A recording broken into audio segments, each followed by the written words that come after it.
lagay ng ating panahon ngayong umaga po ng October 10, 2023 na kung saan sa ngayon ay tuluyan na po nanalusaw si 97W.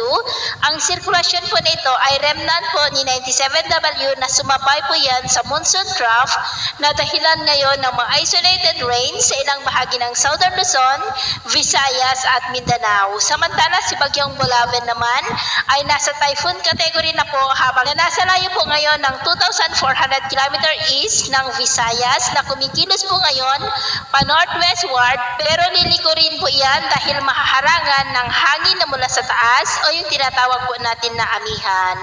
At ito naman po pinapakita ng forecast model na ating ginagamit hanggang sa susunod na 2 linggo. At sa lagay po ng ating panahon ngayong madaling araw ay generally fair weather po lalo na sa malaking bahagi ng Luzon. Pero dahil po sa surface trough ay may mga isolated rains sa ilang bahagi ng Quezon, Bicol Region, Palawan, ilang bahagi ng Kabisayaan, lalo na po sa may Samar Provinces, maging po sa may Zamboanga Peninsula, ilang bahagi ng Lanao Provinces, Sarangani, Tagum, Davao Oriental at Caraga. At mamaya ay sisikat pa rin ang araw, lalo na po sa malaking bahagi ng Luzon.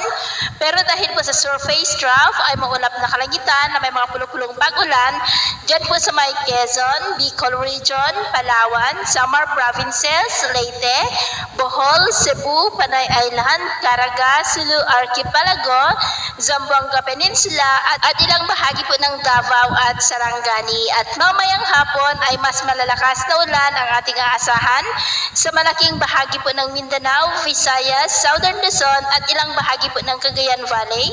Kaya mag-ingat po tayo sa mga banta po ng mga pagbaha at pagbuho ng lupa.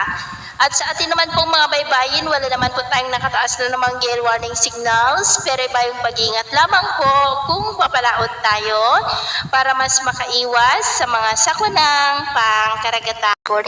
Sa ngayon, mababa ang tsansa nitong pumasok ng ating Philippine Area of Responsibility. Wala rin pong direktang epekto sa lagay ng ating panahon. Ang tropical storm Kuino naman na dating bagyong si Jenny ay patuloy po na kumikilos papalayo ng ating bansa at hindi na rin po ito inaasahang papasok pa muli ng ating PAR. Ngayong araw, ang Mindanao, Bicol Region, Eastern Visayas at Central Visayas asahan na maulap na halangitan na may kalat-kalat na pag-ulan at thunderstorms dahil po sa trough ng low pressure area at ang nalalabing bahagi ng ating bansa kasama ng Metro Manila, bahagyang maulap hanggang sa maulap na halangitan with isolated rain showers or thunderstorms dahil po sa trough ng LPA at localized thunderstorms. Kaya pinapayuhan ng ating